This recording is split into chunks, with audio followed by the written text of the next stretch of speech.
प्यारे बच्चों, आज मैं आपको वज्र गुणन विधि से रैखिक समीकरणों को हल करने के लिए सिखा रहा हूं। इसके पहले यानी पिछले वीडियो में मैंने आपको विलोपन विधि और प्रतिस्थापन विधि दोनों को अच्छी तरह समझा दिया था। और ये वज्र गुणन विधि बाकी था, जो कि मैं इस वीडियो में आपके पास भेज रहा हूं।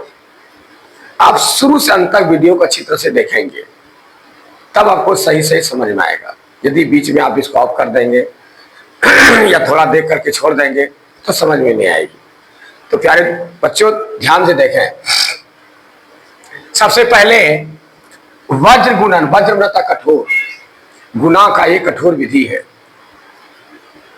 कहां किससे गुणा किया जाएगा, कब किया जाएगा, किसके साथ पहले फिर बाद में किसके साथ किया जाएगा, इसकी इसमें विधि दी गई है।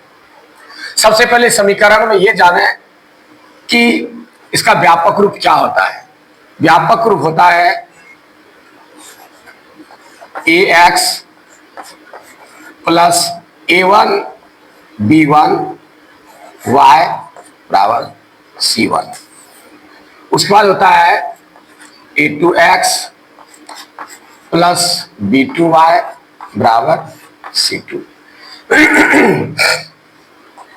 आप देख रहे हैं कि a के जगह पर 8 है, a1 के जगह पर, और b1 के जगह पर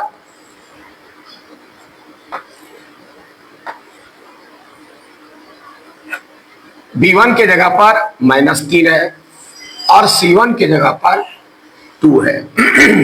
ठीक उसी तरह a2 के स्थान पर -5 है और b2 के स्थान पर 7 है और c2 के स्थान पर 9 है। इसका जो शुरुआत होता है b1 से होता है, यानी b1 से शुरू, b1 बटे b2 से शुरू और b1 बटे b2 से अंत। शुरू यहीं से होगा, अंत भी यहीं होगा। इसका नियम है b से शुरू, b से अंत, b1 बटे b2 से शुरू, b1 बटे b2 से अंत। तो सबसे पहले इसका फॉर्म तैयार करें आप। कैसे ये सूत्र तैयार होता है इसको सीखिए। तो लीजिए, मैं b1 बटे b2, फिर b के बाद था c, c1 बटे c2, फिर c के बाद अब खत्म हो गया, a b c है, फिर a से शुरू होगा, a1 बटे a2, फिर क्या होगा, एक बात b, b1 बटे b2। 4 पदों में होता है, इसलिए b1 बटे b2 से शुरू और b1 बटे b2 में आकर के अंत हो जाता है। ये जो आप देख रहे हैं, ये दोनों मिलकर के x का भाग है, फिर ये दोनों मिलकर के y का भाग है, हिस्सा है, और ये दोनों मिलकर के 1 का हिस्सा है।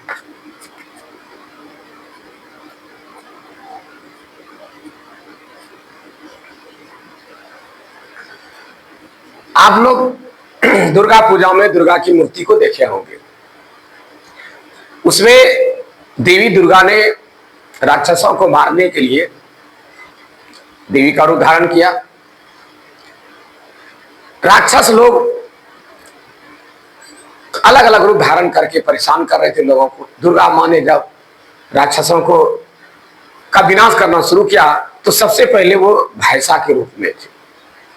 तो जैसे उन्होंने पहले भैंसा को मारा, वह महिषासुर के रूप में आ गया, फिर उन्होंने महिषासुर को मार दिया। यानी आप देखे होंगे उनका जो चित्र बना हुआ है, उनकी जो मूर्ति बनाई जाती है, उसे आप देखे होंगे कि पहले नीचे भैंसा है, पहले उन्होंने भैंसा को मारा, उसके बाद उससे प्रकट हो गया क्या, महिषासुर, फिर महिषासुर को छाती में मारा है। तो उसी तरह हम सबसे पहले इसको याद रखें, वज्र गुणन में पहले भैंसा तब महिषा। ये सूत्र आपको सिखा रहा हूं, यदि भूल जाए तो। पहले भैंसा तब महिषा, यानी कहने का मतलब है पहले ये भैंसा को ये तीर मारेगा, ये भाला जो है भौंकेगा पहले भैंसा को, भैंसा बन गया महिषासुर, और महिषासुर को मार दिया, कहानी खत्म। ये एक्स के साथ संबंध, ठीक वही चीज है। फिर ये मारेगा इसको भैंसा को, तब फिर ये मारेगा महिषासुर, जब महिषासुर में रूप बदल लिया ये, ठीक उसी तरह ये मारेगा पहले भैंसा को, तब ये मारेगा महिषासुर को। इसी सिस्टम पर ये सूत्र तैयार होता है। तो आप क्या करेंगे, सूत्र को कैसे याद रखेंगे, सीखिए। बी के बाद सी, सी के बाद फिर ए, फिर बी। तो जब बी से शुरू हो रहा है और ऊपर से नीचे की ओर पहले भाला मार रहे हैं, तो B1 से शुरू होता है। तो बी, पहले बी और सी लिख दीजिए, घटा यहां भी BC लिखिए, BC घटा BC, एक्स में BC घटा BC, क्योंकि बी और सी के बीच एक्स है, 100 से याद रखिए। अब क्या करना है, यहां 1 तो यहां 2, यहां 1 दिया तो अब यहां 2 देंगे, यहां 1 देंगे, इसको याद रखिएगा, ठीक है। बराबर, अब y को लीजिए, y का संबंध देखिए किसके किसके, C और A के बीच है, तो CA माइनस CA दे दीजिए।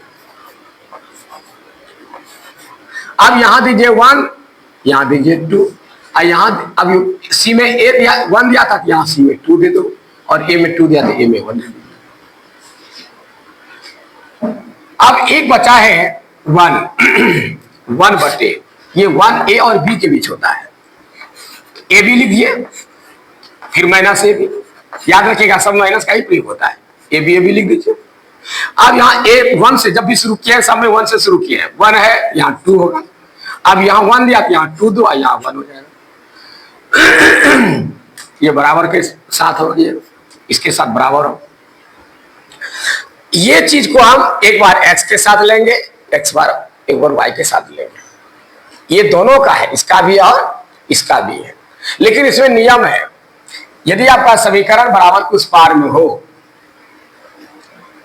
इसको याद रखिएगा, यदि बराबर के उस पार में हो तो आपको किस में लेना है, माइनस में लेना है, किस में लेना है, माइनस में लेना है। और इस पार में हो तो आपको माइनस की कोई सत्ता नहीं, बस यही ठीक है। तो देखिए मेरा क्या बराबर उस पार में है, इसलिए आपको माइनस लेना होगा। तो चलिए हम हल करते हैं, x बटे B1, देखिए B1 क्या है, B1 बराबर -3 गुना C2, देखिए C कहां है, C2 इसमें आइए, C2 9 है, घटा B2, देखिए B कहां है, ये B2 कहां है, चलिए चलिए चलिए, यहाँ B2 है, B2 कितना है 7 गुना C1 कितना है, देखिए C1 कहां है, यहाँ C1 2 है,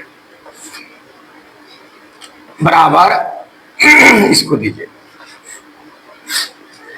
A1 कितना है 8 है, गुना B2 कितना है, देखिए B2 7 है, घटाओ का चिन्ह बीच में होगा।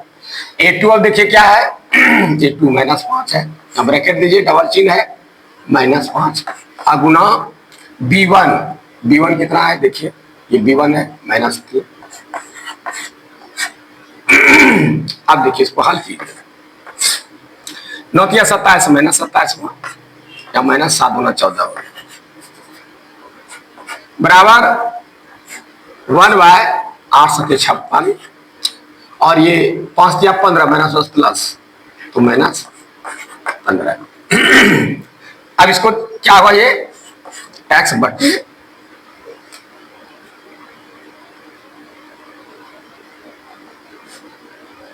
इसको घटाइए, अब ये मैं समान चिन्ह जुटेगा, ये 7 4 11 1 बाकी 1 2 1 3 1 4, ये आपका क्या हो गया, माइनस हो गया।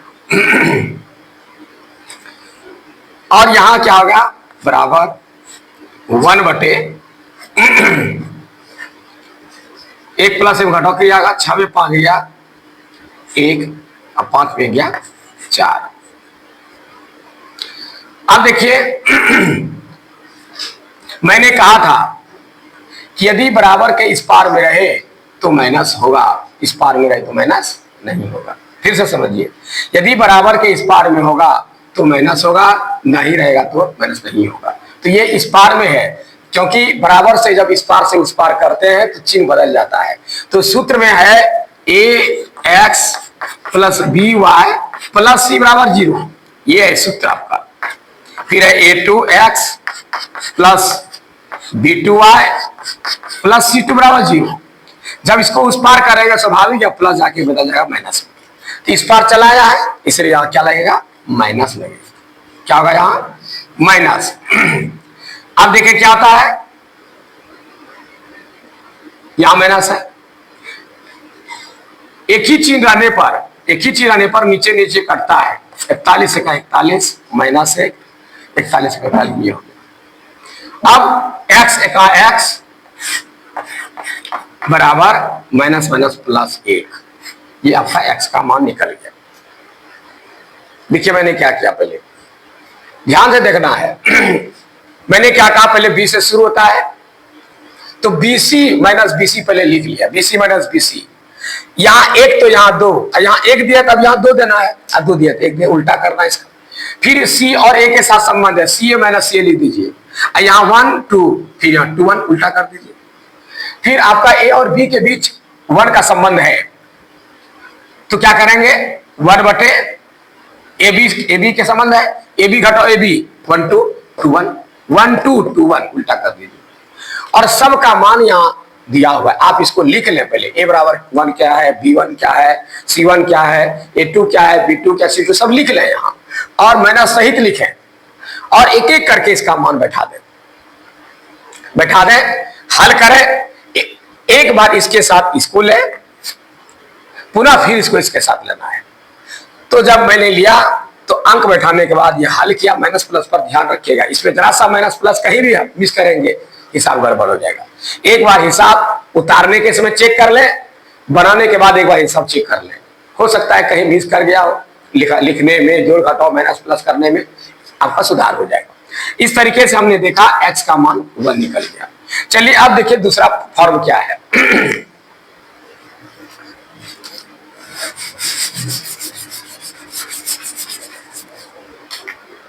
दूसरा फॉर्म क्या है, y बटे CA A2, CA देखिए 2 है, अगुना A2 यहां है -5 है।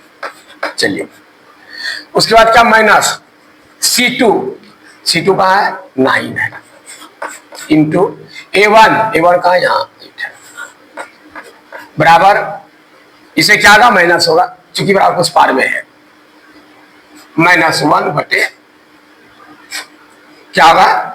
अब देखिए AB के साथ संपर्क है, A1 into B2, A1 8, B2 कितना है, चलिए B2 यहां 7, घटाओ फिर क्या होगा यहां C2 A1 नहीं A2 B1, A2 -5 ब्रैकेट दीजिए, और B1 कहां है, -3। अब क्या आता है, y बटे -10, फिर -9 है 72, बराबर -1 बटे 8 सत्ते 56, और ये -1 प्लस 5 क्या 15।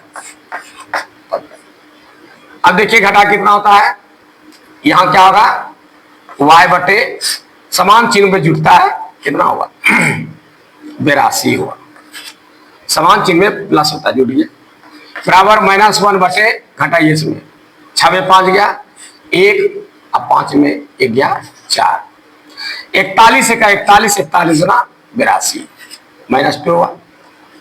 अब पुनः क्रॉस मल्टीप्लिकेशन होता है जिस तरह उसने किया था, y का y बराबर -1 गुना -2 बराबर +2 तैयार हो गया। x का मान निकला था 1, y का मान निकला 2। आप इसको चेक कर सकते हैं, आपको पता लगाना है कि मेरा हिसाब सही है या गलत है, चाहे विलोपन विधि से बनाए, चाहे बजगन से बनाए, या प्रतिस्थापन से बनाए, आपको चेक करना है कि मेरा हिसाब सही है गलत है। क्योंकि आप एग्जाम में बैठे हैं वहां तो आपके पास आंसर शीट है नहीं जो आंसर देख के जान जाइएगा मेरा सही गलत है। चलिए आप खुद आंसर शीट तैयार कर लीजिए। तो करना क्या है, इस पर बैठाइए एक्स का मान 1 है, 8 का 8, इसमें 2 का बांटा 3 दूना 6, 8 में 6 गया 2, इसका मतलब मेरा सही है। दूसरा देखिए करके, इसमें गुणा का चिन्ह छिपा रहता है, 5 का 5 माइनस 5 और यह 2 है, 7 दूना 14, 14 में 5 गया 9, इसका मतलब मेरा हिसाब सही है। जांच हो गया, एकदम कंफर्म हो गया कि मेरा हिसाब सही है, कोई दागा हमको नहीं दे सकता है। तो इस तरह से ये बदगुण विधि का सवाल है, इस तरह से इसको हल किया जाता है। प्यारे बच्चों, आप इसको अच्छी तरह से समझें और समझ जाएंगे तो समझ जाएंगे। इसको याद रखने का तरीका क्या हुआ, एक बार मैं जवानी बता रहा हूं। एक्स बटे, मैंने शुरू में कहा था बी से शुरू होता है, एक्स बटे B1, बी के बाद सी होता है, BC घटाओ BC पहले लिखा था यहां में, तो मन में भी आप रखिए BC घटाओ BC होगा, लेकिन B1C2 माइनस B2C1 बराबर y बटे, अब BC के बीच y है, ये नहीं BC, ये BC हो गया आपका CA, C के बाद A है, CA माइनस CA, y बटे CA माइनस CA है, तो C1 A2 minus C2 A1 उल्टा दीजिए बराबर 1 बटे 1 का संबंध क्या A और B के साथ होता है, तो AB माइनस AB होता है, A1 B2 minus A2 B1 उल्टा के बोलिए। बोलने में यदि संबंध समर्थ नहीं है तो दिमाग में रखिए BC के साथ संबंध क्या है, X बराबर BC, इसको ऐसे याद रखिए।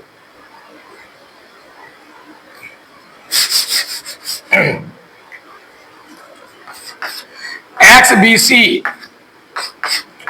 Y CA या AC, कोई दिक्कत नहीं, उल्टा होगा, YAC और 1 बराबर AB, इसको याद रखिए।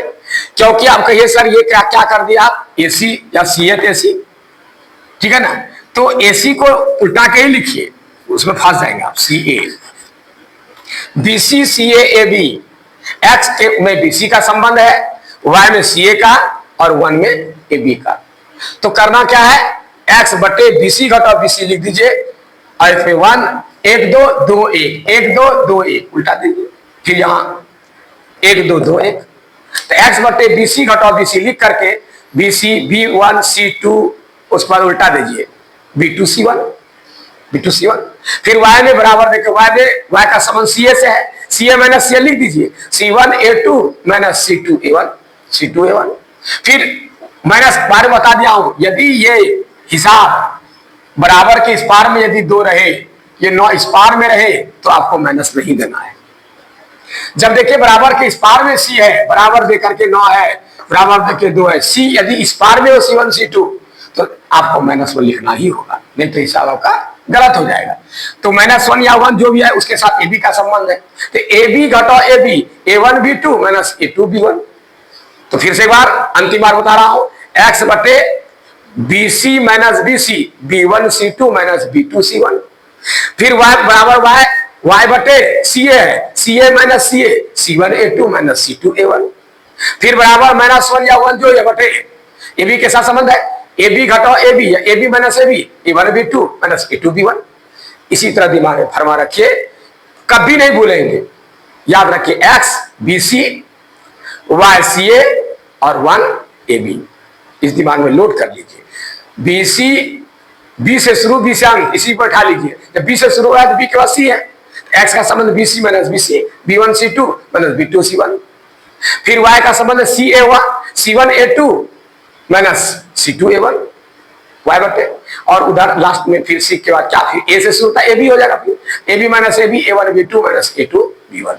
तो प्यारे बच्चों, मैं अपनी मेहनत से जहां तक संभव हुआ मैं आपको समझाने का प्रयास किया, मुझे उम्मीद है कि आपको समझ में अच्छी तरह आ गया होगा, और आप प्रयास करें, बनाएं, घबराएं नहीं, माइनस प्लस से घबराना नहीं है। मेरा माइनस प्लस वाला भी इसमें वीडियो दिया हुआ है, आप उस पर गौर करें, भूल जाएंगे तो उस पर गौर करें, जोड़ घटाओ गुना तीनों, और भाग का भी दिया है, शायद छोड़ा है कि नहीं पता नहीं, लेकिन ये सब तैयार कर रखे हैं और शायद आपको मिल गया होगा लगभग सब। आप इसको देखें, सुने, समझें और रिवाइज करते रहे हैं। मुझे आशा है कि आपको यह अच्छी तरह समझ में आ गया होगा, और यदि परीक्षा में यदि आएगा तो आप मिस नहीं करेंगे, तब तक के लिए मैं धन्यवाद चाहता हूं धर्म, और मैं चाहता नहीं बल्कि धन्यवाद आपको देता हूं और मैं आपसे विदा लेता हूं। तब तक के लिए धन्यवाद।